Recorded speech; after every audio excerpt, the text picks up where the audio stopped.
वाह क्या सीन है, वाह क्या सीन है। মাননীয় সংসদ সদস্য জগ জগ আসনের ক্যারিবেরি আপনাকে কিছু বলার জন্য আহ্বান করা হচ্ছে। আপনার সময় 4 মিনিট। মাননীয় স্পিকার, আপনাকে ধন্যবাদ। এই 4 মিনিট সময় আমার তো কিছুই হয় না, হয়তো বউর সাথে ঝগড়া করতেই চলে যাবে। তারপরেও দেখতে দেখতে 4 মিনিট সময় চলে যাবে, আমি কি বলবো এই 4 মিনিটই বলে না। মাননীয় স্পিকার, আমার সময়টা একটু বাড়িয়ে দিন।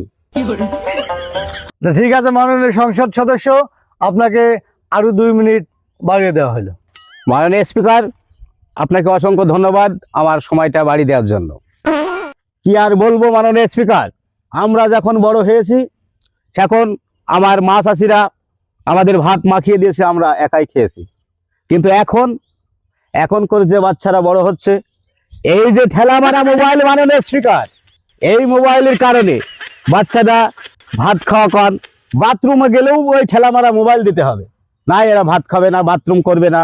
এই ঘুমোতে গেলি এই ঠেলা মারা মোবাইল, এই দোষটা কার মাননীয় স্পিকার? এই দোষটা এই যে আজকালের যে মহিলারা আছে, এই মাদের দোষ। এই মহিলা, এই বিটি মানুষের কি করা উচিত মাননীয় স্পিকার? এদেরকে কেটে দেওয়া উচিত। মাননীয় সংসদ সদস্য, এখানে তো এরকম গায়েবী আওয়াজ দেওয়া যাবে না। আর কি কেটে দেবে এটা সরাসরি বলেন, আমরা তো গায়েবী আওয়াজ তো বুঝতে পারছি না। মাননীয় সংসদ সদস্য, অনুরোধ করছি আপনি কেটে দেওয়ার অর্থটা কি একটু বুঝিয়ে বলেন। ধন্যবাদ মাননীয় স্পিকার আপনাকে। আমি যে কথাটা বলেছি এটা গায়েবী আওয়াজ, এটা সবার সামনে বলা যাবে না মাননীয় স্পিকার।